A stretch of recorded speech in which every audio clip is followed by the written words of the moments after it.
펜타곤 33년 분석관이 미 의회에서 폭탄 발언을 했습니다. 한국이 멈추면 72시간 안에 미군이 멈춥니다. 상원 군사위원회가 발칵 뒤집혔습니다. 위원장은 비웃었고 로키드 마틴 출신 증인은 허풍이라 일축했습니다. 하지만 그가 꺼내든 기밀 해제 보고서에는 아무도 예상하지 못한 충격적인 결론이 담겨 있었습니다. 한국의 진짜 비밀 병기는 600년 전에 만들어진 24개의 기호였습니다. 비웃음으로 시작된 청문회의 충격적인 결말을 지금 공개합니다. 시작하기 전 구독과 좋아요, 그리고 대한민국 화이팅! 댓글로 한국을 응원해주세요. 저는 해야만 했습니다. 진실을 목격해버린 이상 조용히 은퇴할 수는 없었습니다. 상원 러셀 빌딩 216호실. 미 상원 군사위원회 긴급 청문회장에 참나무 문을 밀고 들어서는 순간 카메라 플래시가 사방에서 터졌습니다. 눈이 먼저 따가웠고 귀가 멍했죠. CSPAN 카메라 12대가 일제히 저를 향해 렌즈를 돌렸습니다. 워싱턴 정가 전체가 이 청문회를 주시하고 있었습니다. 저를 소환한 상원 군사위원회 위원장 리처드 해밀턴 의원의 안건은 단 하나. 미국 방위산업의 한국 의존도 평가. 그리고 저 제임스 캐럴은 이 안건에 대해 33년간 펜타곤에서 쌓아온 모든 것을 걸고 증언할 참이었습니다. 증인석에 앉자마자 오래된 가죽 의자가 삐걱 소리를 냈습니다. 앞에 놓인 마이크의 금속 냄새가 코끝을 스쳤죠. 저는 손끝이 차가워지는 걸 느끼며 서류 뭉치를 꺼내 탁자 위에 올렸습니다. 빨간색 DCLASSIFID라는 도장이 찍힌 기밀 해제 문서. 이것이 오늘 이 청문회장을 뒤집어 놓을 폭탄이었습니다. 해밀턴 위원장이 의사봉을 탁 내리쳤습니다. 키가 190이 넘는 텍사스 출신 거구. 은발을 뒤로 넘긴 그의 눈빛은 언제나 상대를 내려보는 각도로 맞춰져 있었습니다. 캐럴 씨, 시작하시오. 감사합니다, 위원장님. 저는 마이크를 당겼습니다. 심장이 갈비뼈를 두드리고 있었지만 목소리만은 펜타곤에서 33년간 훈련받은 대로 단단하게 유지했습니다. 본 증인은 지난 3년간 수행한 기밀 프로젝트 오퍼레이션 블라인드 스팟의 핵심 결과를 보고하고자 합니다. 잠시 숨을 고르고 앞에 앉아있는 18명의 상원의원들을 천천히 둘러봤습니다. 그들 중 대부분은 저를 알고 있었습니다. 33년간 동아시아 산업기반 분석국장으로서 대통령 안보 브리핑에 참석했고 이라크전과 아프간전에서 군수 공급망 취약점을 분석해 수천 명의 목숨을 살린 사람. 그게 이 방에서 그들이 알고 있는 제임스 캐럴이었죠. 하지만 오늘 저는 그들이 전혀 예상하지 못한 이야기를 하려고 이 자리에 앉아 있었습니다. 위원장님, 먼저 작년 8월에 실시한 워게임 시뮬레이션 결과부터 말씀드리겠습니다. 저는 리모컨을 눌렀습니다. 청문회장 정면의 대형 스크린에 SCNARIO, ALPHA-7KOREA, SUPPLI CHAIN, DISRUPTION이라는 제목이 떴습니다. 가상 시나리오입니다. 한반도에 전면전이 발생하여 한국의 반도체 및 군수 부품 공급이 완전히 차단된다고 가정했습니다. 화면이 바뀌었습니다. 붉은색 경고등이 타임라인을 따라 하나씩 켜지는 인포그래픽이었죠. 72시간 이내에 F-35 전투기의 핵심 항법 모듈 교체 부품이 고갈됩니다. 전 세계 배치된 F-35 중 38%가 지상에 묶입니다. 청문회장이 술렁이기 시작했습니다. 96시간이면 이지스 전투 시스템의 핵심 프로세서 재고가 바닥납니다. 태평양에 배치된 구축함 11척의 전투 능력이 현저히 저하됩니다. 의원들 사이에서 낮은 웅성거림이 번져나갔습니다. 7일이면 미 본토 미사일 방어 시스템에 구멍이 뚫리기 시작합니다. THAAD와 패트리어트 체계의 핵심 반도체 예비 부품이 영이 되니까요. 저는 리모컨을 내려놓고 청중을 똑바로 마주했습니다. 결론부터 말씀드리겠습니다. 한국이 멈추면 72시간 안에 미합 중국의 군사 시스템 85%가 정상 작동을 보장할 수 없게 됩니다. 이것은 과장이 아닙니다. 펜타곤이 3번 반복 시뮬레이션한 결과입니다. 2초간의 정적. 아주 긴 2초였습니다. 카메라 셔터 소리만이 기관총처럼 터져 나왔죠. 해밀턴 위원장의 굵은 눈썹이 미간 위로 치솟았습니다. 그의 왼손이 의사봉을 움켜쥐는 것이 보였습니다. 지금 무슨 말을 하는 겁니까, 캐럴 씨? 저는 대답 대신 화면을 한 장 더 넘겼습니다. 그리고 이 말을 꺼내는 순간 저희 33년 커리어에 돌이킬 수 없는 균열이 생길 거라는 걸 알고 있었습니다. 그리고 위원장님, 더 충격적인 건 이겁니다. 왜 미국이 이 의존도를 줄일 수 없는지, 왜 중국이 400조 원을 쏟아붓고도 한국을 대체하지 못하는지. 그 이유가 여러분이 상상도 못할 곳에 있었습니다. 해밀턴 위원장이 의자 등받이에 몸을 기대며 코웃음을 쳤습니다. 가죽 의자가 거친 소리를 내며 뒤로 젖혀졌죠. 캐럴 씨, 쓸데없는 수사는 집어치우시오. 그가 손가락으로 탁자를 톡톡 두드렸습니다. 그 소리가 마이크를 타고 청문회장 전체에 메트로놈처럼 울렸죠. 한국, 우리가 주한미군 2만 8천 명을 주둔시키고 연간 45억 달러 이상의 방위비를 쓰면서 지켜주고 있는 나라 아닙니까? 그 나라 반도체 몇 개 없으면 미군이 멈춘다. 내 30년 의정활동 중에 이렇게 황당한 증언은 처음 듣소. 방청석에서 웃음 섞인 소곤거림이 퍼졌습니다. 저는 얼굴이 뜨거워지는 걸 느꼈지만 두 손을 무릎 위에 올린 채 미동도 하지 않았습니다. 해밀턴은 여기서 멈추지 않았습니다. 오른쪽으로 고개를 돌려 동료 의원들을 향해 말했죠. 여러분, 우리는 세계 최강국입니다. 인텔이 있고 텍사스 인스트루먼츠가 있고 TSMC를 애리조나에 유치했습니다. 이 나라가 한국 없이 못 돌아간다고 납세자들이 들으면 웃을 겁니다. 그의 옆에 앉아 있던 마이클 브레넌 의원이 즉각 마이크를 잡았습니다. 메릴랜드 출신의 브레넌은 워싱턴에서 차이나오크로 불리는 인물이었죠. 날카로운 매 같은 눈매. 말을 할 때 입꼬리 한쪽만 올리는 버릇이 있었는데 그 표정이 상대방을 경멸하고 있다는 느낌을 확실하게 전달해 줬습니다. 캐럴 씨, 저는 좀 다른 각도에서 묻겠습니다. 브레넌이 안경 너머로 저를 쏘아봤습니다. 아시아 국가에 이토록 깊이 의존하는 것 자체가 국가 안보의 근본적 위협입니다. 대만 해협에 문제가 생기면 TSMC가 위험하듯이 한반도에 문제가 생기면 삼성이 위험합니다. 해법은 간단합니다. 전부 미국 본토로 가져오면 됩니다. 리쇼어링. 그게 답 아닙니까? 저는 입을 열려 했지만 그 전에 해밀턴이 오른쪽 끝에 앉아 있던 민간 증인을 가리켰습니다. 파커 씨, 업계의 의견을 들어봅시다. 그레고리 파커. 로키드 마틴에서 32년간 일한 뒤 부사장으로 퇴임한 인물이었습니다. 은퇴 후에도 방산 로비의 핵심 인사로 워싱턴을 주무르고 있었죠. 하얀 머리카락을 단정하게 빗어 넘긴 그는 자신감이 철철 넘치는 미소를 지으며 마이크에 입을 가져다 댔습니다. 위원장님, 간단합니다. 파커의 목소리는 마치 이미 결론이 난 일을 설명해 주는 것 같은 여유로움이었습니다. 예산을 주십시오. 미국이 마음만 먹으면 3년 안에 자체 생산 라인을 구축할 수 있습니다. 우리에겐 세계 최고의 대학이 있고 세계 최고의 연구소가 있고 세계 최고의 자본이 있습니다. 한국, 솔직히 말씀드리면 우리가 기술 이전을 해줬으니까 만드는 겁니다. 원천 기술은 전부 미국산입니다. 파커가 양복 주머니에서 만년필을 꺼내 탁자 위에서 빙빙 돌렸습니다. 여유의 표현이었죠. 한국 없이 못 산다는 건 과장입니다. 불편할 수는 있겠지만 안보 위기, 그건 겁을 주려는 수사에 불과합니다. 청문회장의 분위기가 완전히 저에게 불리하게 흘러가고 있었습니다. 그때 로라 첸 의원이 손을 들었습니다. 캘리포니아 출신의 중국계 미국인. MIT에서 전기공학 박사를 받은 그녀는 의원들 중 유일하게 반도체 기술을 이해하는 사람이었죠. 날카로운 눈매에 항상 데이터로 말하는 스타일이었습니다. 캐럴 씨, 제가 하나 짚겠습니다. 첸 의원의 목소리는 차분했지만 그 차분함이 오히려 더 무서웠습니다. 워게임 시뮬레이션은 극단적 시나리오입니다. 한반도 전면전은 현실적으로 발생 확률이 극히 낮죠. 그리고 미국은 이미 전략 비축분을 보유하고 있습니다. 72시간이라는 숫자는 최악의 가정에 최악을 겹친 겁니다. 쇼킹한 숫자로 관심을 끌려는 건 아닌지 묻고 싶군요. 정확한 지적이었습니다. 저는 속으로 인정했죠. 하지만 그건 빙산의 꼭대기일 뿐이었습니다. 그때 패트리샤 워런 의원이 마이크를 움켜잡듯 가져갔습니다. 오하이오 출신, 러스트벨트의 딸. 클리블랜드의 철강 공장에서 아버지가 일하다 다쳤고 그녀의 정치 인생 전체가 미국 제조업 부활이라는 깃발 아래 세워져 있었습니다. 캐럴 씨, 워런의 목소리는 떨리고 있었습니다. 분노 때문이었죠. 당신이 33년간 펜타곤에서 보고서를 쓰는 동안 오하이오에선 공장들이 문을 닫았습니다.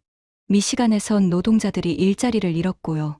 그런데 지금 이 자리에서 미국이 한국 없이는 안 된다고 말하는 겁니까? 우리 노동자들이 못 만든다는 겁니까? 그녀의 눈이 붉어져 있었습니다. 개인적인 감정이 섞여 있다는 게 느껴졌죠. 우리도 할 수 있습니다. 예산과 의지만 있으면. 왜 미국을 깎아내리면서 한국을 띄우는 겁니까? 청문회장의 시선이 일제히 저에게로 쏠렸습니다. 18명의 의원, 6대의 카메라, 방청석의 기자단, 그리고 CSPAN을 통해 실시간으로 지켜보고 있을 수백만 시청자. 저는 완전히 포위당해 있었습니다. 한 명의 동조자도 없었습니다. 저는 물 한 모금을 마셨습니다. 유리컵의 차가운 감촉이 손바닥을 타고 전해졌죠. 심장은 여전히 빠르게 뛰고 있었지만 33년간의 브리핑 경험이 표정을 통제하고 있었습니다.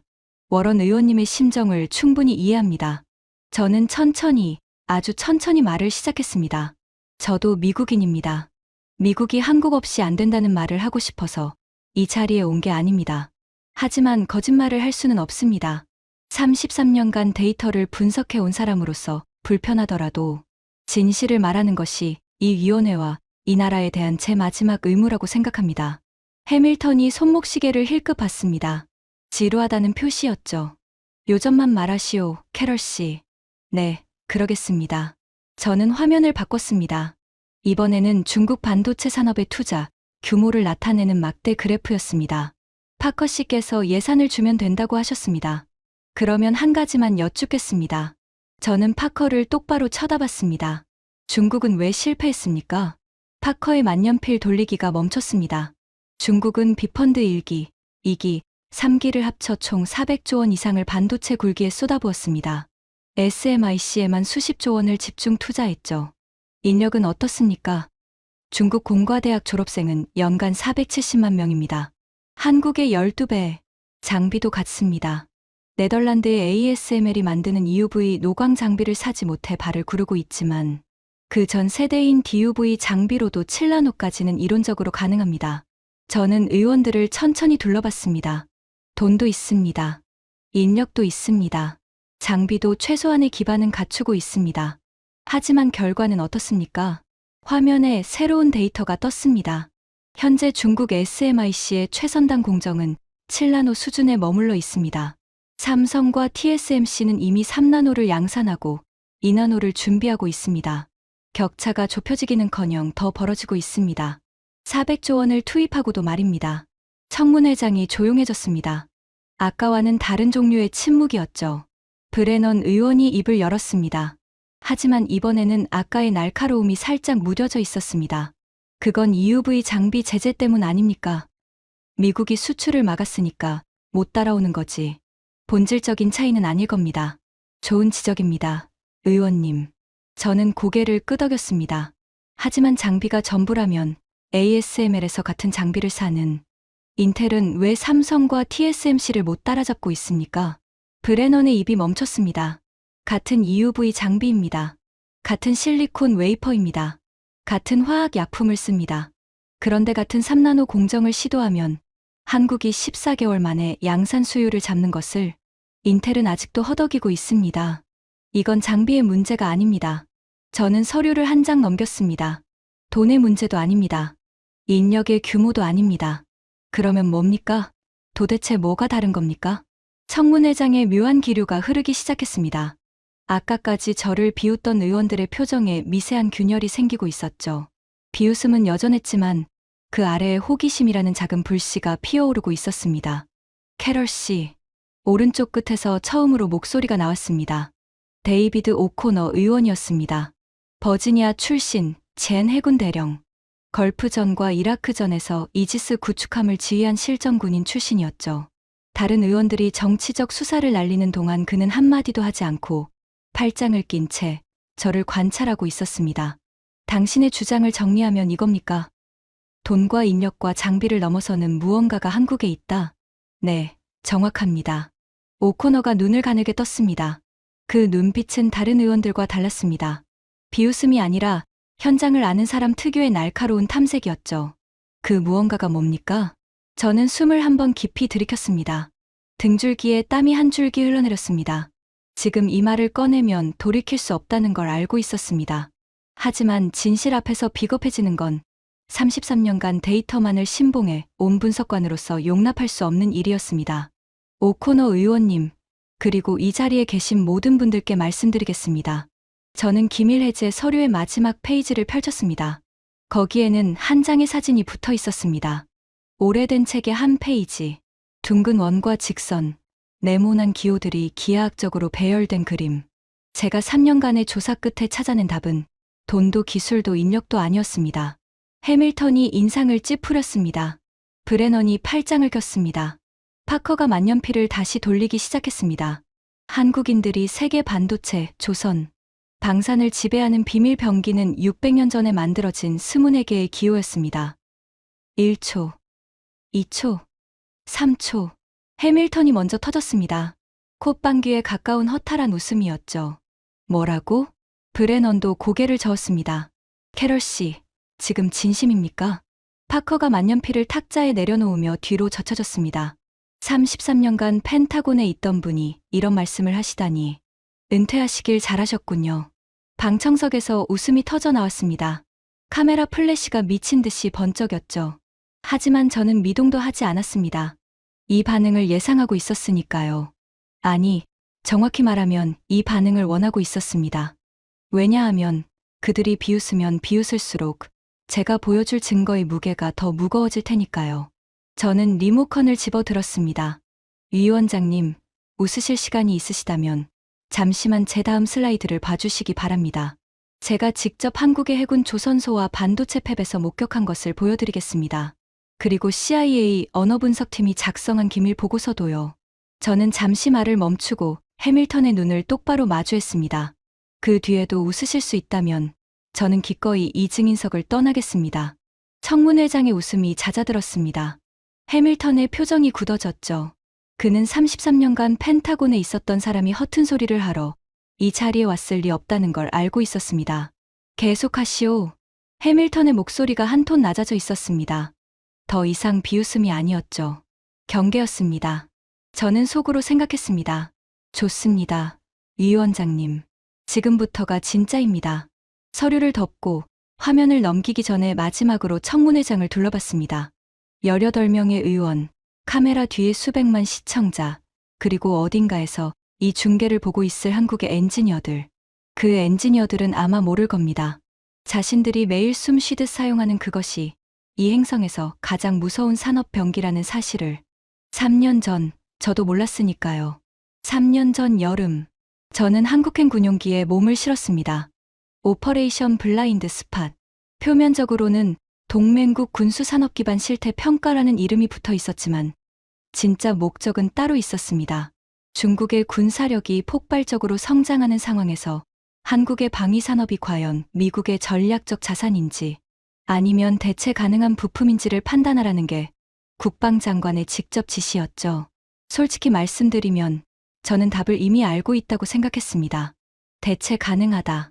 그게 펜타곤 33년차 분석관의 확신이었습니다. 미국이 마음만 먹으면 못할 게 뭐가 있겠습니까? 한국은 결국 우리가 키워준 나라이고 우리가 가르쳐준 기술로 먹고 사는 나라이니까요. 하지만 제가 한국 땅에 발을 디딘 첫째 날, 그 확신에 금이 가기 시작했습니다. 경상남도 거제, 한국 해군 이지스급 구축함 건조 현장이었습니다. 헬기에서 내려다본 조선소는 인간이 만든 것이라고 믿기 어려운 규모였습니다. 길이 600m가 넘는 초대형 도크가 3개. 그 안에 거대한 회색 강철 덩어리들이 레고 블록처럼 쌓여 있었죠. 바다 냄새와 용접 불꽃의 매캐한 연기가 헬기 문틈으로 스며들었습니다. 캐럴 국장님, 저쪽이 세종대왕급 이지스 구축함 네버남 건조 도크입니다. 안내를 맡은 한국 해군 중령이 소리쳤습니다. 헬기 소음 때문에 거의 고함에 가까웠죠. 착륙 후 저는 안전모와 형광조끼를 입고 도크 안으로 들어갔습니다. 그리고 말을 잃었습니다. 63빌딩보다 긴 170m짜리 전투함이 뼈대를 드러낸 채 누워 있었습니다. 아직 외피가 완성되지 않아 내부 구조가 훤히 보였는데 그것은 복잡함 그 자체였습니다. 수만 개의 배관이 혈관처럼 뻗어 있고 수십 킬로미터의 전선 다발이 신경계처럼 함체 전체를 감싸고 있었습니다. 이 함정 한 척에 들어가는 부품이 몇 개인지 아십니까? 현장 총괄 김상무가 안전모 끈을 고쳐매며 물었습니다.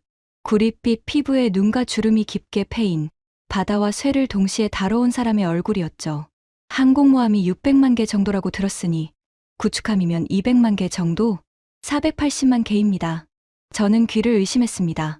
480만 개요? 구축함이 항공모함 부품의 80%나 됩니까? 이지스 시스템이 들어가니까요. 전투 체계, 레이더, 미사일 발사 시스템, 전자전 장비. 일반 구축함의 3배가 넘는 전자 장비가 170m 안에 전부 들어갑니다. 그가 도크 바닥에 쪼그리고 앉아 손가락으로 용접선 하나를 따라 그었습니다. 그리고 이 480만 개가 단 하나도 어긋나지 않아야 합니다. 허용 오차는 김 상무가 손가락 2개를 들어 보였습니다.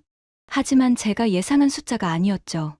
함체 블록 접합 부 허용 오차 1.5mm, 압력선체 용접 오차 0.3mm, 0.3mm라고요? 네. 수심 수백 미터에서 수만 톤의 수압을 버텨야 하는 부분입니다. 0.3mm가 벌어지면 그 틈으로 바닷물이 들어옵니다. 전투 중에 그런 일이 벌어지면 끝입니다. 저는 도크 안을 다시 올려다보았습니다.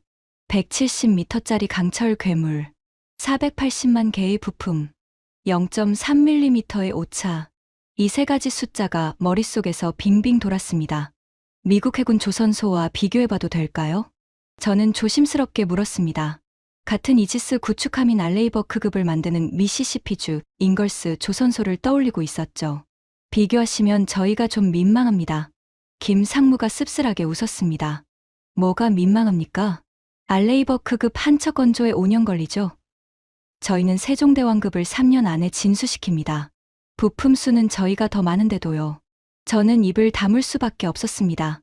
잉걸스 조선소의 공정 지원 문제는 펜타곤에서도 골칫거리였습니다. 납기를 못 맞추는 미국 조선소와 계약보다 빨리 끝내는 한국 조선소.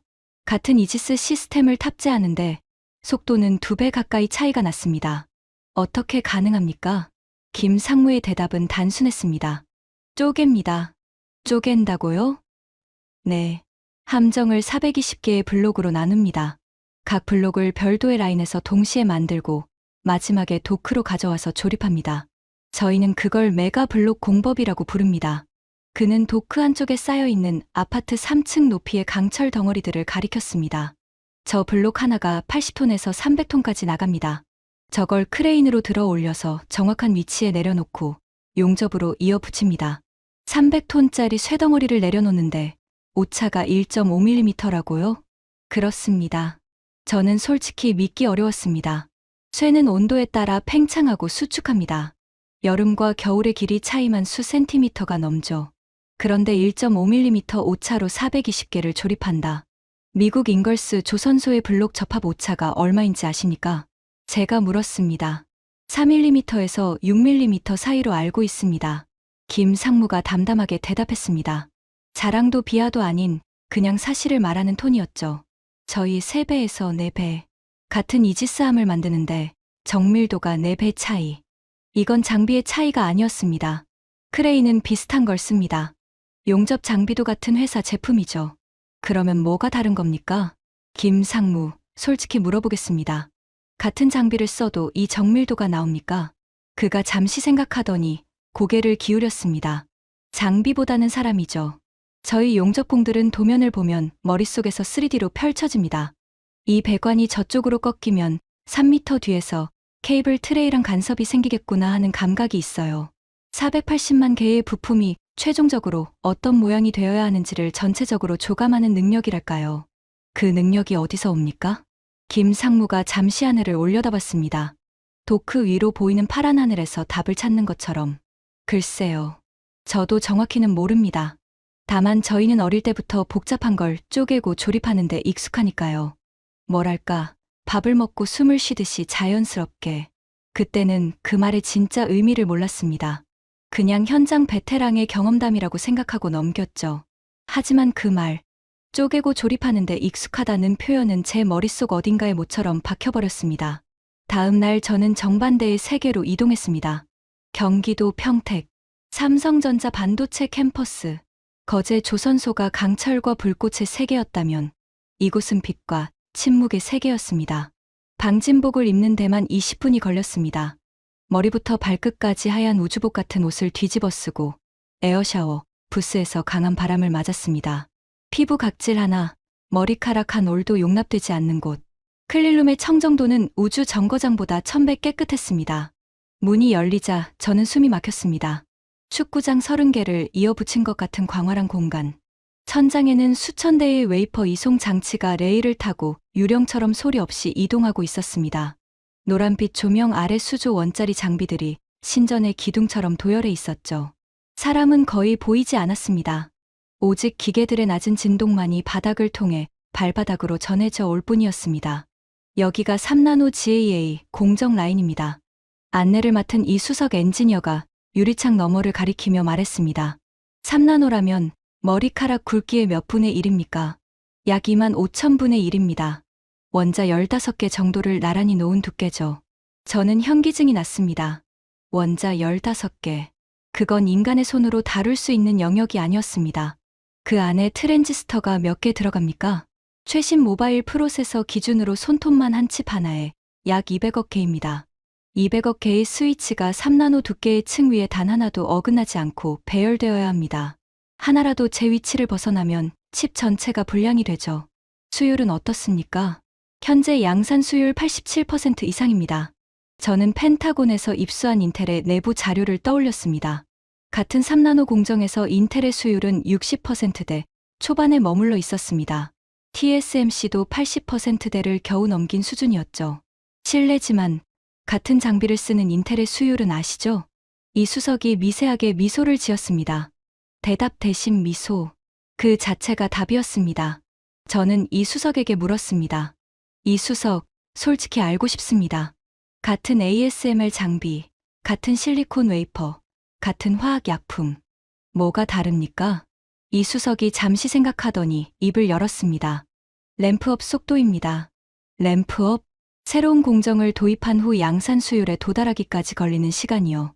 공정을 처음 돌리면 분량이 90% 이상 나옵니다. 거기서 변수를 하나씩 잡아가면서 수율을 끌어올리는 과정이 램프업인데 이게 결국 승부처입니다. 한국이 얼마나 빠릅니까?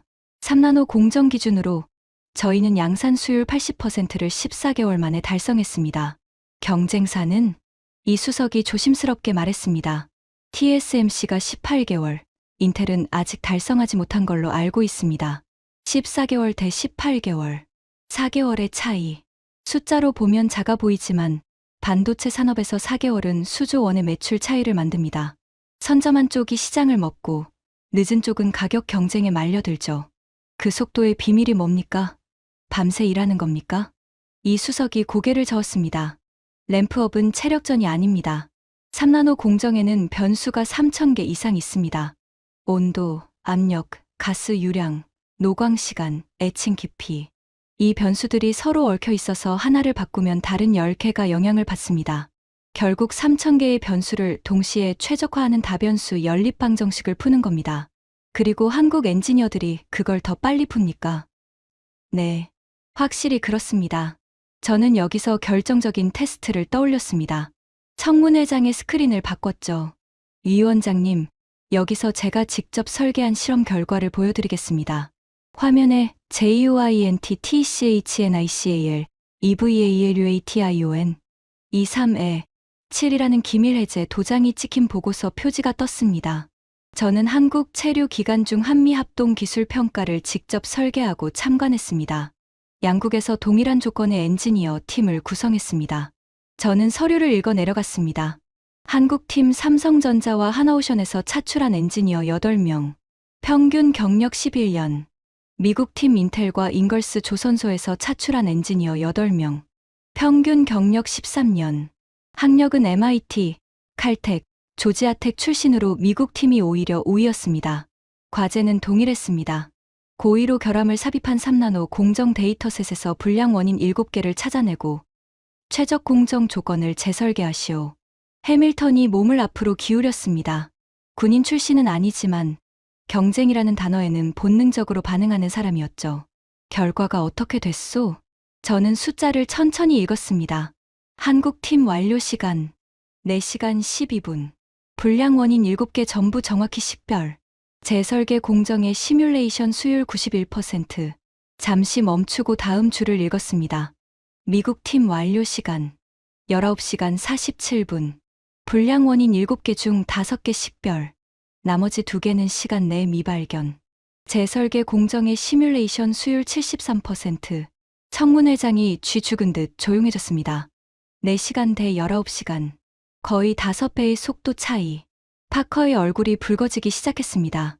그의 턱 근육이 꿈틀거리는 것이 보였죠. 만년필은 어느새 주머니 속으로 들어가 있었습니다. 로라 첸 의원이 날카롭게 물었습니다. 표본이 8명씩입니다. 통계적으로 유의미한 결과로 보기 어렵습니다. 이걸 일반화하는 건 과학이 아니라 일화입니다. 물론입니다. 의원님. 이 테스트 하나로 결론을 내리지 않았습니다. 저는 다음 슬라이드를 넘겼습니다. 저는 이 결과에 설명을 붙이기 위해 CIA 언어분석팀에 별도의 분석을 의뢰했습니다. 해밀턴이 눈살을 찌푸렸습니다. CIA? 반도체랑 CIA가 무슨 상관입니까? 바로 그 질문이 핵심입니다. 위원장님. 저는 새로운 보고서 파일을 열었습니다.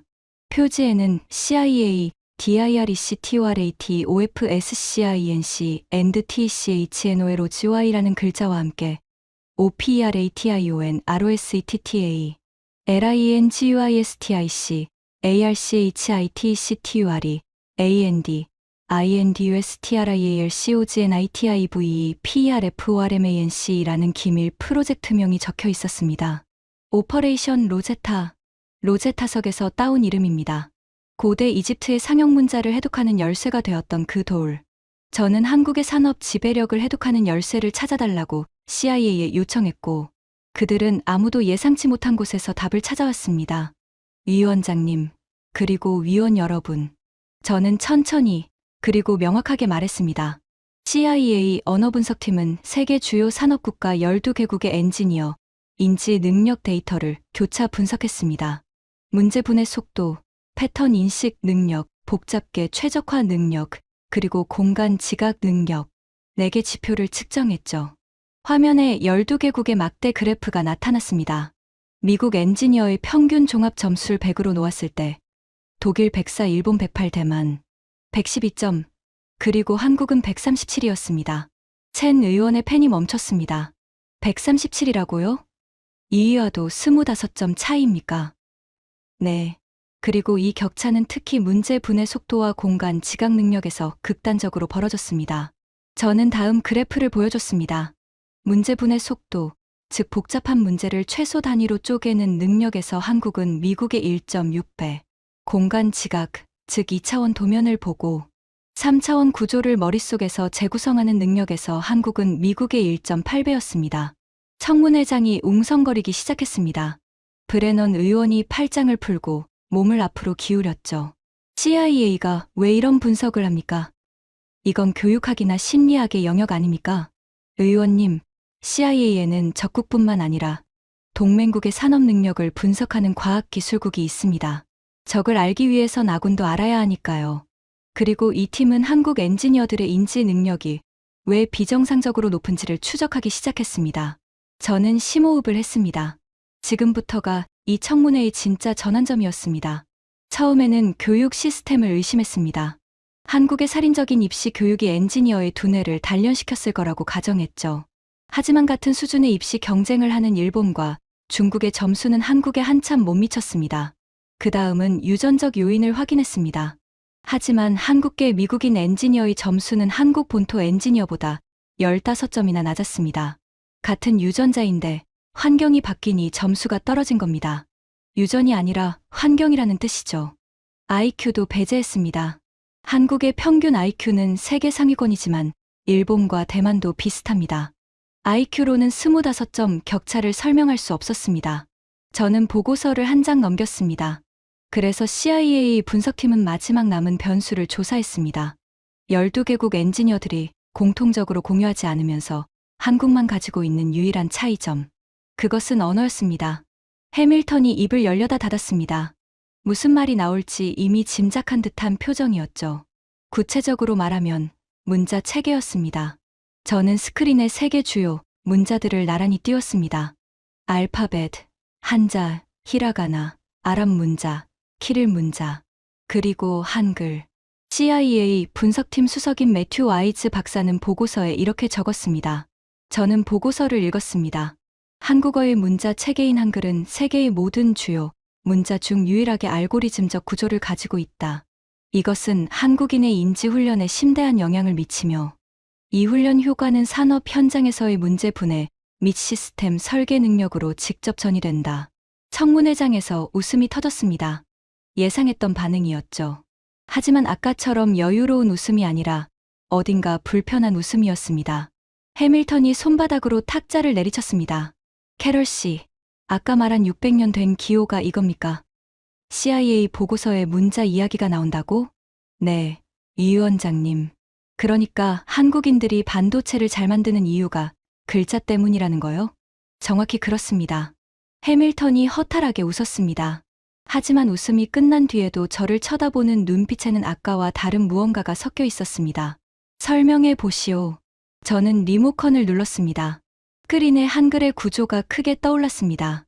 영어의 알파벳은 1차원입니다. S, T, R, U, C, T, U, R, E.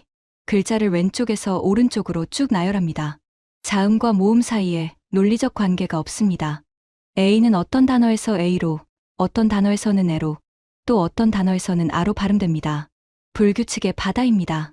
한자는 더 심합니다. 5만 개 이상의 글자를 개별적으로 암기해야 합니다. 쇠라는 글자와 호라는 글자 사이에 체계적인 규칙은 없습니다. 순수한 암기의 문자입니다. 하지만 한글은 근본적으로 다릅니다. 저는 화면에 한글 자모를 띄웠습니다. 기억이라는 자음은 혀뿌리가 목구멍을 막는 모양을 본떠서 만들었습니다.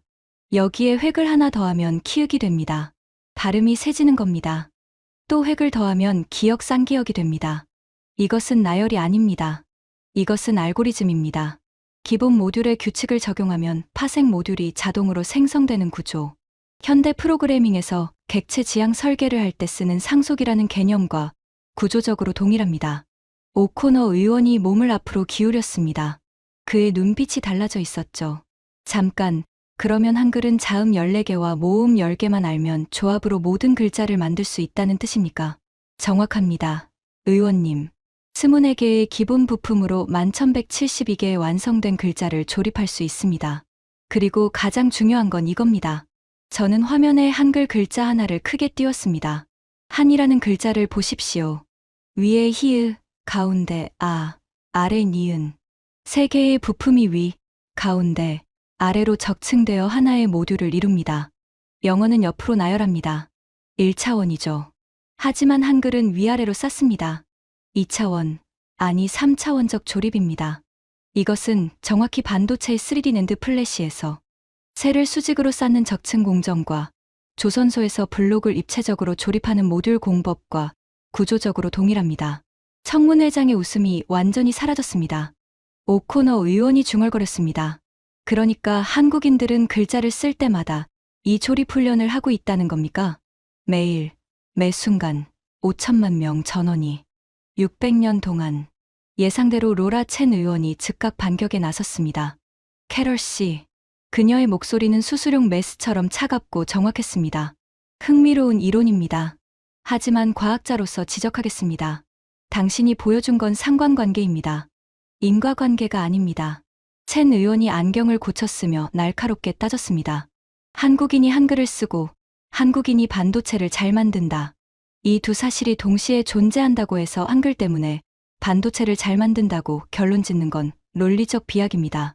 아이스크림 판매량과 익사 사고가 동시에 증가한다고 해서 아이스크림이 익사를 유발한다고 할 수 없는 것과 같습니다.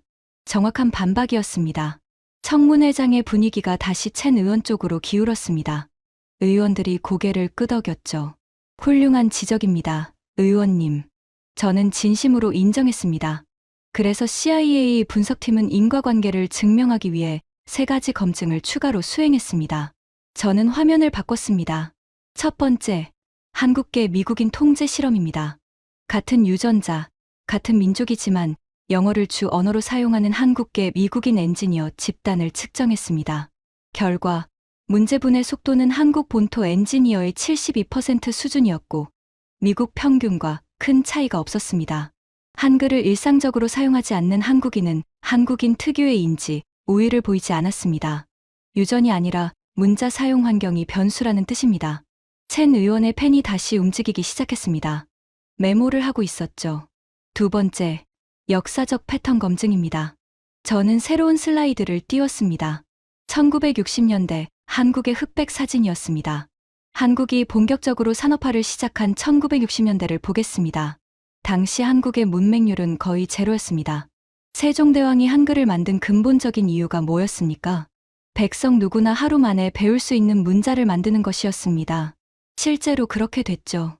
전쟁 직후 폐허 속에서도 한글 교육만은 유지됐고 1960년대에 이미 성인 문맹률이 사실상 0이었습니다. 같은 시기 다른 개발도상국들과 비교해 보겠습니다.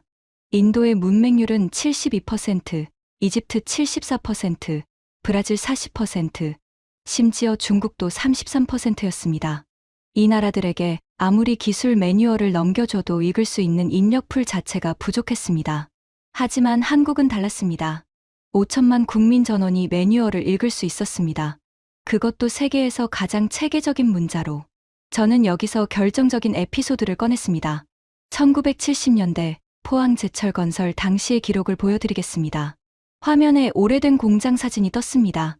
일본 신일본제철이 기술 이전을 하면서 수천 페이지짜리 일본어 기술 매뉴얼을 넘겨줬습니다. 일본 기술자들은 한국인들이 이걸 소화하는데 최소 1년은 걸릴 거라고 예상했습니다. 결과는 어땠습니까? 한국 기술자들은 매뉴얼을 3일 만에 전부 읽었습니다. 읽은 게 다가 아니었죠. 매뉴얼에서 오류 17개를 찾아내서 일본 기술자들에게 따져 물었습니다. 청문회장에서 탄식과 웅성거림이 터져 나왔습니다. 3일 만에 오류를 찾아냈다고요? 오코너 의원이 물었습니다. 그의 목소리에는 이미 놀라움이 묻어 있었죠. 네. 그리고 이것은 포항제철만의 이야기가 아닙니다. 삼성이 64K 디램을 개발할 때도 같은 패턴이 나타났습니다. 일본 전문가들은 양산 수율 도달에 5년이 걸릴 거라고 예측했지만 삼성은 10개월 만에 해냈습니다. 현대중공업이 첫 유조선을 만들 때도 마찬가지였습니다. 영국 바클레이스 은행의 분석가들은 한국이 조선업에서 성공할 확률을 5% 이하로 봤습니다. 50년간 반복되는 동일한 패턴입니다. 외부에서 기술이 들어오면 한국인들은 비상식적인 속도로 그것을 분해하고 이해하고 재조립합니다. 매번 예외 없이. 저는 첸 의원을 똑바로 쳐다봤습니다. 의원님, 상관관계가 50년간 100%의 확률로 반복된다면 그건 이미 상관관계가 아닙니다. 첸 의원이 입술을 다물었습니다.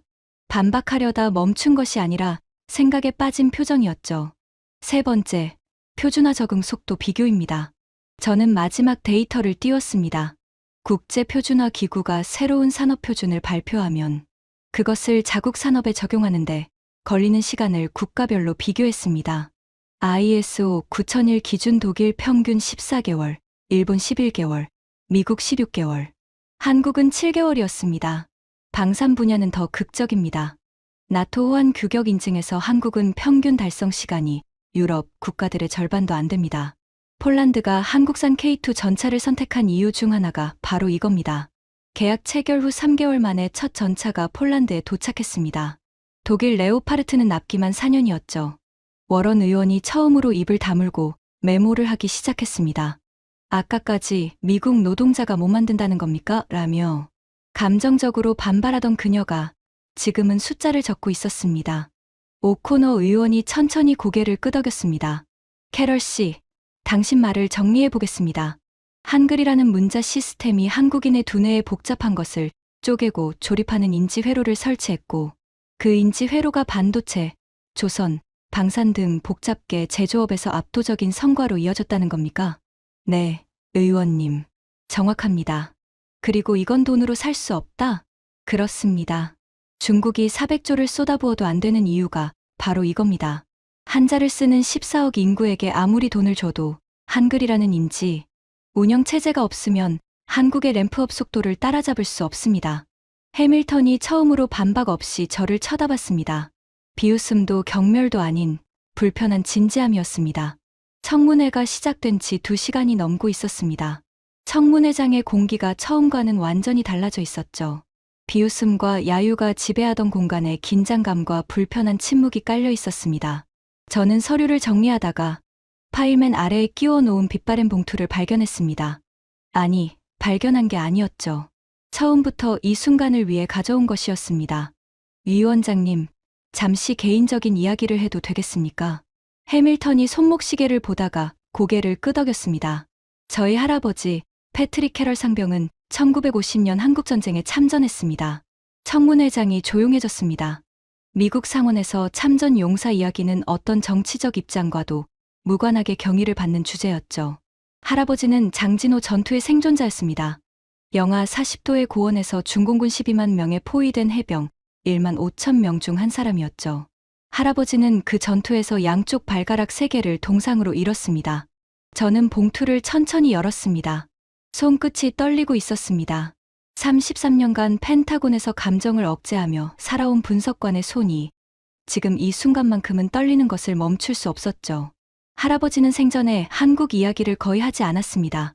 전쟁의 기억은 그분에게 평생의 악몽이었으니까요. 하지만 딱 한 번, 제가 펜타곤에 입사하던 날 저를 불러 앉히고 이런 말씀을 하셨습니다. 저는 목소리를 가다듬었습니다. 제임스, 내가 국방부에서 아시아를 담당한다며? 그러면 하나만 기억해라. 한국이라는 나라를 절대 얕보지 마라. 왜요, 할아버지? 장진호에서 후퇴할 때였다. 우리가 지나간 마을은 전부 잿더미였어. 집도 없고 밥도 없고 옷도 없었지. 그런데 말이다. 할아버지의 눈이 멀어지는 것 같았다고. 제 기억에 그렇게 남아 있습니다. 잿더미 속에서 아이들이 뭔가를 하고 있더라. 난 처음에 놀이를 하는 줄 알았어. 그런데 가까이 가서 보니까 흙바닥에 나뭇가지로 글자를 쓰고 있었어. 선생님이 부서진 학교 담벼락 앞에 서서 아이들에게 글자를 가르치고 있었던 거야. 폭격이 끝난 지 반나절도 안 된 땅이었어. 포탄 자국에서 연기가 나고 있었고 시체가 옆에 있었어. 그런데 그 아이들은 울지 않았어. 떨지도 않았어. 그냥 흙바닥에 앉아서 진지하게 글자를 쓰고 있었어. 나는 그때 깨달았다. 이 사람들은 다르다. 모든 걸 잃어도 이 사람들은 배우는 것을 멈추지 않는다. 이런 나라는 반드시 다시 일어선다. 저는 봉투에서 접힌 종이 한 장을 꺼냈습니다. 누렇게 파란 종이, 구겨진 자국이 수십 번 접혔다. 펼쳐진 흔적을 보여주고 있었습니다. 할아버지가 돌아가시고 유품을 정리하다가 이걸 발견했습니다. 지갑 안에 70년 넘게 넣어두셨더군요. 저는 종이를 펼쳤습니다. 카메라들이 일제히 주민했습니다. 작고 삐뚤삐뚤한 글씨, 한글이었습니다. 저는 70년간 이 글자를 읽을 수 없었습니다. 할아버지도 읽지 못하셨죠. 하지만 소중히 간직하셨습니다. 전쟁터에서 한국 아이가 건네준 것이라는 것만 알고 계셨으니까요.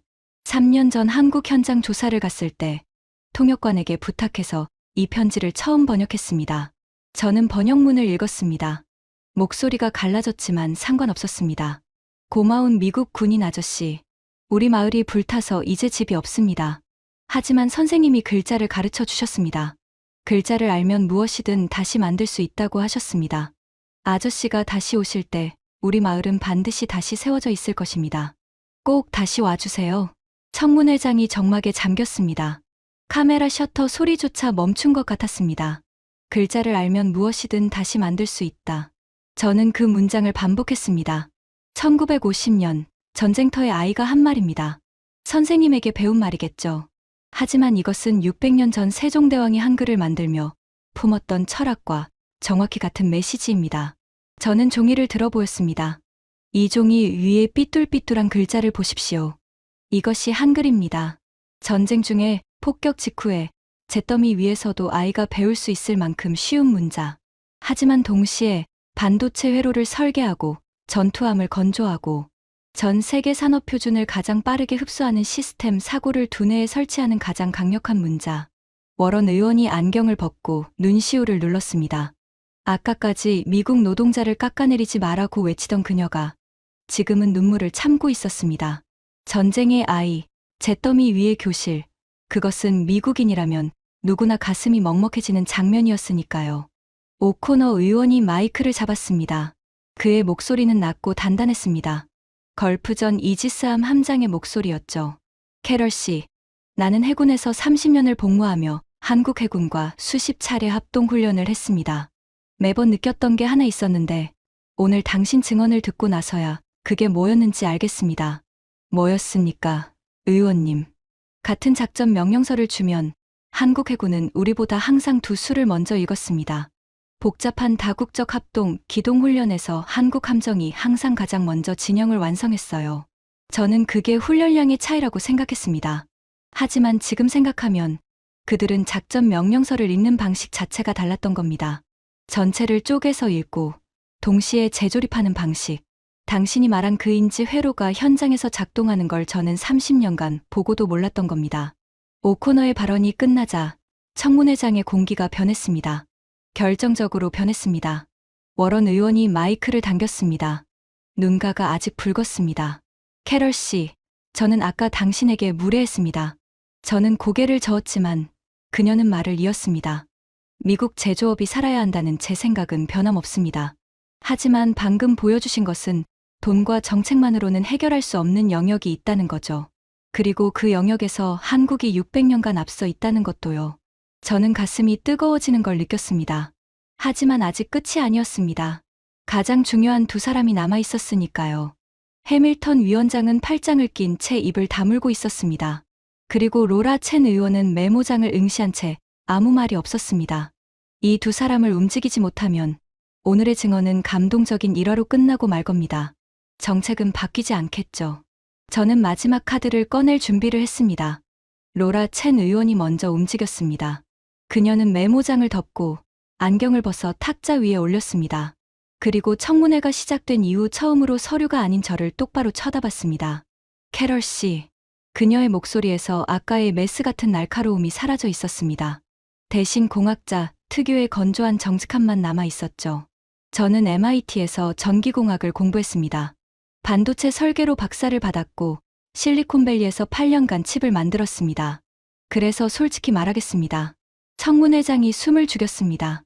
이 청문회에서 가장 강력한 논리적 반박자였던 첸 의원이 무슨 말을 할지 모두가 귀를 기울였죠. 아까 제가 상관관계와 인과관계를 구분하라고 했습니다.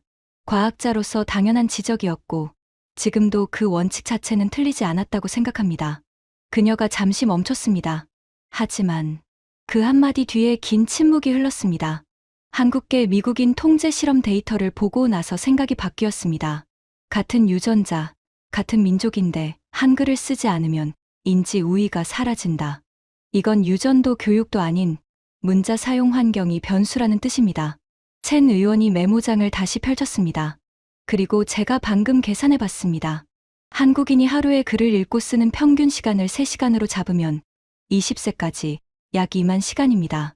2만 시간 동안 모듈 분해와 3차원 조립을 반복하는 겁니다. 말콤 글래드웰의 1만 시간의 법칙을 2배로 초과하는 훈련량이죠.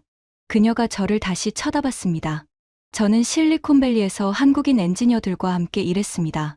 그때 늘 궁금했던 게 있었어요. 같은 문제를 주면 그들이 항상 저보다 먼저 구조를 파악했습니다. 저는 그게 야근을 많이 해서라고 생각했는데 첸 의원이 쓴웃음을 지었습니다. 지금 생각하면 그들은 야근을 한 게 아니라 태어날 때부터 20년간 선행학습을 하고 온 거였군요.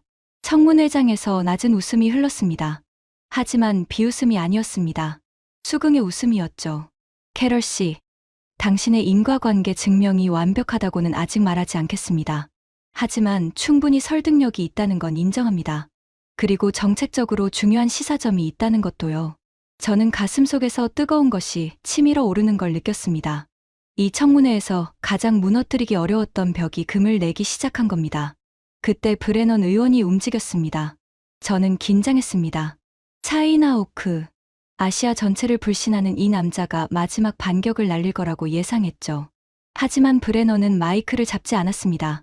대신 천천히 안경을 벗었습니다. 그리고 두 눈을 감았습니다. 그것이 그의 인정이었습니다. 말 한마디 없는 침묵의 항복. 30년간 아시아를 경계해온 매의 눈이 오늘 처음으로 감겼습니다. 청문회장에 남은 건 단 한 사람이었습니다. 리처드 해밀턴 위원장. 그는 팔짱을 낀 채 미동도 하지 않고 있었습니다. 표정을 읽을 수 없었죠. 텍사스 출신의 거구, 군사위원장 12년차, 미국 방위산업 예산의 최종 결정권자. 이 사람이 움직이지 않으면 아무것도 바뀌지 않습니다.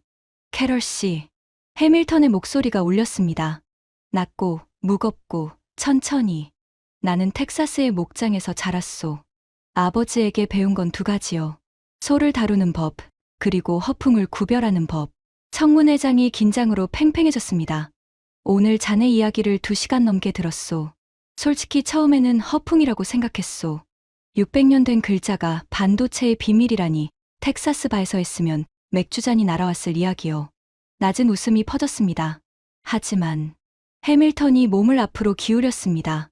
거대한 체구가 마이크 위로 그림자를 드리웠죠. 나는 72시간이라는 숫자를 무시할 수 없소. 480만 개의 부품을 0.3mm로 조립하는 기술을 무시할 수 없소. 4시간과 19시간의 차이를 무시할 수 없소. 그리고 무엇보다 해밀턴이 잠시 말을 멈췄습니다. 저를 똑바로 보고 있었습니다. 잿더미 위에서 글자를 가르치던 그 나라를 무시할 수 없소. 저는 숨이 멎는 것 같았습니다. 해밀턴이 의사봉을 집어들었습니다. 하지만 내리치지 않았습니다. 그냥 손에 들고 있었죠. 마치 그 무게를 느끼는 것처럼. 캐럴 씨, 질문 하나만 하겠소. 예, 위원장님. 그러면 우리는 어떻게 해야 합니까? 그 질문이 떨어지는 순간 청문회장의 공기가 완전히 바뀌었습니다. 한국 의존도를 줄이는 방안을 제시하시오로 시작한 이 청문회가 우리는 어떻게 해야 합니까?로 끝나고 있었습니다. 공격에서 질문으로, 거만에서 겸손으로. 그 전환이 이 청문회의 진짜 결론이었습니다. 저는 자리에서 천천히 일어섰습니다. 증인석에서 일어서는 것은 관례에 어긋나는 행동이었지만 아무도 제지하지 않았습니다. 위원장님, 그리고 위원 여러분. 저는 18명의 의원을 한 사람씩 눈으로 마주했습니다. 저는 33년간 블라인드 스팟, 즉 사각지대를 찾는 일을 해왔습니다. 적국의 약점, 동맹국의 취약점, 우리 군수 체계의 허점. 그것을 찾아내는 것이 제 직업이었습니다. 하지만 3년 전 한국에서 저는 깨달았습니다. 제가 33년간 놓치고 있었던 가장 큰 블라인드 스팟이 있었다는 걸요. 저는 주머니에서 할아버지의 편지를 다시 꺼내 들었습니다. 우리는 한국을 보호해야 할 대상으로만 봤습니다. 도와줘야 할 나라, 지켜줘야 할 동맹, 기술을 이전해줘야 할 후발주자.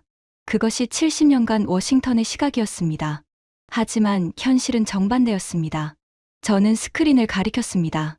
아까 보여준 워게임 시뮬레이션, 이지스함 정밀도 비교, 엔지니어 테스트 결과, CIA 인지 능력 데이터가 차례로 스쳐 지나갔습니다. 한국은 우리가 지켜주는 나라가 아닙니다. 지금 이 순간 한국이 우리의 방위 시스템을 지탱하고 있습니다. 우리 전투기의 두뇌를 만들고 우리 군함의 심장을 공급하고 우리가 5년 걸리는 것을 3년 안에 해결해 주고 있습니다. 그리고 그 능력의 뿌리는 600년 전에 설계된 24개의 기호, 한글이었습니다. 저는 할아버지의 편지를 가슴 높이로 들어 올렸습니다. 이 편지를 쓴 아이는 아마 1940년대 생일 겁니다.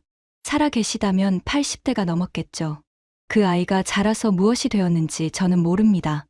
엔지니어가 되어 반도체를 만들었을 수도 있고, 용접공이 되어 배를 만들었을 수도 있고, 선생님이 되어 다른 아이들에게 글자를 가르쳤을 수도 있습니다. 하지만 한 가지는 확실합니다. 글자를 알면 무엇이든 다시 만들 수 있다고 말했던 그 아이는 틀리지 않았습니다. 저는 청문회장을 마지막으로 둘러봤습니다. 위원장님이 물으셨죠. 우리는 어떻게 해야 하느냐고. 답은 간단합니다. 저는 목소리를 낮췄습니다. 하지만 그 낮은 목소리가 청문회장 구석구석까지 스며들었죠. 한국을 적으로 만들지 마십시오. 해밀턴의 눈이 미세하게 흔들렸습니다. 한국의 기술 의존도를 줄이겠다며 그들을 압박하지 마십시오. 리쇼어링이라는 이름으로 그들의 산업을 빼앗으려 하지 마십시오. 그것은 자해 행위입니다. 대신 그들이 왜 강한지를 연구하십시오. 24개의 기호가 어떻게 5천만 명의 두뇌를 시스템 설계자로 만들었는지를 배우십시오. 그리고 그 교훈을 미국의 교육에 적용하십시오. 복잡한 것을 두려워하지 않고 쪼개는 능력, 쪼갠 것을 규칙에 따라 재조립하는 능력, 부분을 보면서 동시에 전체를 조감하는 능력. 이것은 한국인만의 전유물이 아닙니다. 세종대왕이 증명한 것은 이 능력이 배울 수 있다는 것이었습니다. 하루 만에 배울 수 있는 문자로 저는 마지막 숨을 들이켰습니다. 저는 33년간 세계의 군사력과 산업력을 분석했습니다. 독일의 정밀함을 받고 일본의 품질 관리를 받고 이스라엘의 혁신을 받습니다. 하지만 이 모든 것을 동시에 가지고 있는 나라는 단 한 곳뿐이었습니다. 자원 제로. 식민 지배 35년. 전쟁으로 전 국토가 잿더미. 그런 나라가 반세기 만에 세계 반도체를 지배하고 세계 바다를 장악하고 세계가 줄 서서 무기를 사가는 나라가 됐습니다. 그것은 기적이 아닙니다. 그것은 설계입니다. 600년 전에 시작된 인류 역사상 가장 긴 호흡의 국가 설계입니다. 저는 할아버지의 편지를 접어 가슴 안주머니에 넣었습니다. 이상으로 제 증언을 마치겠습니다. 청문회장에 긴 침묵이 흘렀습니다. 해밀턴 위원장이 의사봉을 들어 올렸습니다. 하지만 탁자를 내리치기 전에 잠시 멈추고 낮은 목소리로 말했습니다. 캐럴 씨. 예, 위원장님. 이 보고서를 대통령에게 직접 브리핑할 수 있겠소? 저는 대답 대신 고개를 숙여 경례했습니다. 펜타곤에서 33년간 해온 것처럼. 탁. 의사봉이 내려왔습니다. 본 청문회를 종료합니다. 의사봉 소리가 울려 퍼지자 방청석에서 박수가 터져 나왔습니다. 카메라 플래시가 폭풍처럼 쏟아졌죠. 저는 증인석에 서서 그 소리를 들었습니다. 가슴 안주머니의 편지가 심장 위에서 따뜻하게 달아올라 있었습니다. 할아버지, 그 아이의 나라는 정말로 다시 일어섰습니다. 아니, 다시 일어선 정도가 아닙니다. 세계의 정점에 올라서 있었습니다. 글자를 알면 무엇이든 다시 만들 수 있다. 70년 전의 약속이 오늘 이 청문회장에서 증명되었습니다. 지금까지 펜타곤 33년 분석관이 미 의회를 침묵시킨 충격적인 증언이었습니다. 우리가 매일 쓰는 한글이 세계가 두려워하는 산업 병기였다는 사실. 더 많은 분들이 알 수 있도록 이 이야기를 널리 공유해 주세요. 대한민국의 진짜 힘을 세상에 알려주시는 겁니다. 구독과 좋아요도 부탁드립니다. 지금까지 감동날다였습니다. 감사합니다.